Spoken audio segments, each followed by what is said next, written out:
There are so many stories of people who grew up in houses haunted by spirits, demons, poltergeists, and sometimes just bad energy. These people either move away from these places with their families, or sometimes they just grow up and move away on their own. But then there are some people who come back for one reason or another to these haunted places only to relive some of the terror they experienced earlier in their lives. Hello there. Welcome back to another night filled with tales of terror. So how is everyone tonight? I hope you're all doing good, and I hope you're all ready for another good scary story. Do you remember the story that I shared about the night of my grandma's funeral? All of us kids, we all played the Ouija board inside of the house we all grew up in. Well, I shared some information about some of the things that we saw and experienced in that story, and tonight I'm sharing another story with you. Now, while you're listening, you may begin to ask yourself whether or not what you're hearing is true or not true. And here's where I ask that you just hang on to the end of the video so that we can all find out together. And before we get started, I want to ask you to please click the like and subscribe buttons for me. That way YouTube knows to continue to put out content just like this, which really helps me out a lot.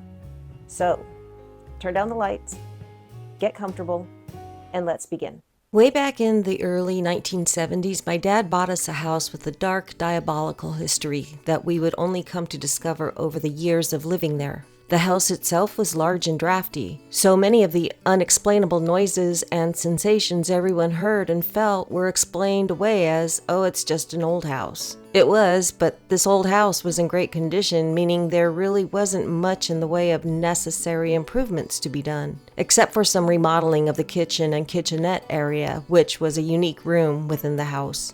It was a round room that separated the kitchen from the formal dining room. But my mom wanted it to have 4 straight walls, so my dad got to work making the changes she requested. Now, I'm not saying that the destruction of this central part of the house had anything to do with what was to come, but one could say that the timing was pretty coincidental. What also happened during this time was that after a fairly amicable divorce from my now ex-husband, I moved back into my family home with my 2 young children. Lastly, to add into the strange situation, I should tell you that my father worked as an electrical engineer for Rockwell International, an aerospace company back then, and some of the work he was involved in had him traveling to other states, usually for a week or 2 at a time. But as it turned out, his engineering team had a project that needed a lot of attention, which meant he would have to be gone for 6 months to a year. He worked it out so that my mother and my 2 youngest siblings would join him on this trip to another state, leaving my 2 children and me, along with my sister, her husband, and their 2 children, to live in and care for the house. It seemed like an easy enough arrangement. I was working a full-time job. My sister's husband was a commercial fisherman, so he was gone days at a time. And my sister was a stay-at-home mom who helped me with my 2 children, which was very cool since without her, it would have just been me, a 7-year-old and a 5-year-old on our own. So with our living situation, we all pulled our weight and created some great memories. I can still remember coming home tired from work, walking into the sound of Van Morrison playing on the stereo while the kids were running around having fun and my sister was making dinner. What made that not so great was the kitchen and kitchenette were mostly gutted with half-open walls and plastic sheets covering the open ones. So we made it a very strong point to keep the little ones out of the kitchen unsupervised, to keep them from possibly getting hurt. My brother-in-law offered to continue the remodel while my dad was away, but my mother wanted to be there to oversee the job so it would be done to her liking. Though it was still a functional kitchen, it sure wasn't pretty. With all that my family and I experienced over the years in that house, my sister and I could never fully relax. Yes, you could still catch a glimpse of a shadow moving past you from the corner of your eye. And yes, the sudden temperature drops would still happen randomly. But these were things that we just got used to, or at least told ourselves that we were used to. And, well, our kids didn't really seem to be bothered by anything inside the house until that one Friday evening. My sister and her husband had decided to host a small dinner party with some of their fishing buddies and their wives. It was a good time. I still remember the menu consisted of swordfish, potatoes, and a mixed green salad, simple yet delicious. And of course, the beer and wine were flowing. But then we heard it, a loud banging sound coming from the back bedroom, the bedroom I moved into with my 2 children. We all jumped to our feet as our kids ran out of the room screaming and crying, saying someone was in the closet. Do you remember the closet and what was found in there when we first moved in?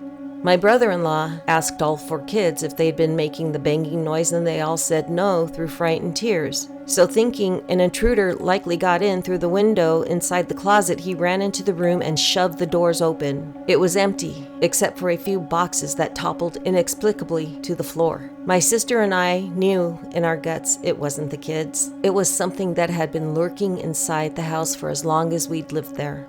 We weren't going to scare the kids further, so we told them that I hadn't taken the time to properly stack the boxes, and that's why they fell over, and that I should have done a better job. This seemed to pacify them for the time being anyway. The following Monday, I woke up before everyone else so I could get in an early shower and get ready for work before the hustle and bustle of our regular weekday mornings began. As I was in the middle of my shower, I remember rinsing the soap off my face, and when I opened my eyes, I saw a tall, frail figure standing in front of the shower door. I gasped with shock and fear because I didn't hear anyone come into the bathroom I was showering in. And that figure didn't look like my sister or brother-in-law, and it was way too tall to be any of our 4 kids. I didn't know how long I stood there in the shower. It was probably only seconds because within a blink it was gone. Getting my courage to shut off the water and open the door was tough, but I had to do it. So I grabbed my towel, and to make matters worse, the bathroom door was still completely closed. Scared, and yes, I was scared, I opened the bathroom door and stepped into the long, dark hallway. I was suddenly jolted by the sound of an old music box. I hurried into the back bedroom I shared with my 2 little ones, and they were both asleep. Also, the music wasn't coming from in there, so I stepped back into the hallway, which was still dark since the sun was barely coming up, and went to my sister and husband's bedroom door and knocked. They answered for me to come in, and there they were with their 2 little ones sleeping soundly between them. They asked if something was wrong, so I lied and said no, I just thought I heard music. Still sleepy, they shrugged it off, and I left them alone to get whatever more sleep they were going to get in before they had to start their day. Why this started to happen is beyond my knowledge. I often wonder if it had anything to do with destroying the perfectly round room and leaving it open. But from that point on, every morning, I would wake to hear the music box playing somewhere inside that house. I eventually told my sister about it, and I think it was on the 7th morning when I woke up and stepped into the dark hallway, and there, at the far end, was my sister staring at me with wide eyes. "I hear it too," she said, holding herself trembling. "Okay, good. I knew it wasn't just me hearing it, so now what? We've got to find where it's coming from," she suggested. The problem with that was, first, I'd already been looking everywhere in that house for it with no luck, and second, we could only hear it in the early hours of the morning. Furthermore, it always sounded like it was coming from some far-off place, like it wasn't in the house with us, but traveling towards us from somewhere far away. Now, while we were raised Catholic, my mother kept us deeply rooted in our Lakota Sioux heritage. So my sister came up with the idea of sage smudging the house to protect us from whatever was with us. Well, I guess you could say it worked. I mean, the music box music stopped. And some time had passed, and our nerves had settled back to dealing with the usual shadow figures and cold spots that we'd become used to. How do you ever really get used to shadow people and paranormal events taking place in your home? So, like I was saying, all was back to as normal was inside that house until that one night. It was close to 3 a.m. when I heard it. Lying in my bed, my daughter was sleeping next to me, and my son was in the bunk bed above us, sleeping. I'd like to say I was dreaming, but I began to hear singing. It was a whiny, high-pitched singing that seemed far away at first, but you could tell whoever was singing was making their way towards us, as you could sense the singing moving closer and closer with each passing moment. Then it stopped. I lay there on my bed frozen because I knew it was in the room with me and my 2 children. I could sense it moving around inside the bedroom even though my eyes were shut. I could sense a coldness coming from it. I could feel it moving towards our beds, and I thought, my God, my son is up there alone and defenseless. I have to do something. I was so scared, but I had to protect my son, so I bolted upright and called out for Jesus to help us, and it was as if the name Jesus itself terrified it, because with my own eyes, in the darkness, I saw a tall, emaciated man with long, stringy black hair and pure black eyes that were sunken deep into its sockets, staring at my son, recoiled backwards the moment the name Jesus left my lips.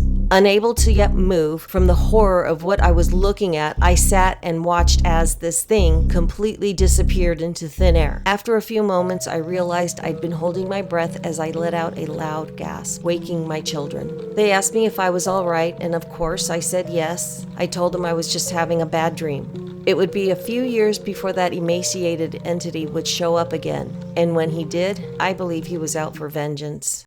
Okay, so what'd you think of the story? Did you think it was true, not true? I mean, music coming out of nowhere, tall, strange, scary looking dudes showing up out of nowhere. Well, I'm gonna have to say that since I was there and I saw it, I'm just gonna have to say that yes, it's true. I'm also gonna tell you that there are more stories to come, and the stories that are to come are a lot more intense, a lot more scary than what you heard today. So consider yourself warned. Now it's looking like it's time to say goodnight, but before we go, I just want to ask you to please click the like and subscribe buttons for me if you haven't done so already. Then to prepare for more tales of terror to be delivered to you right here on this channel at 3 a.m. So until next time, stay safe and stay scary.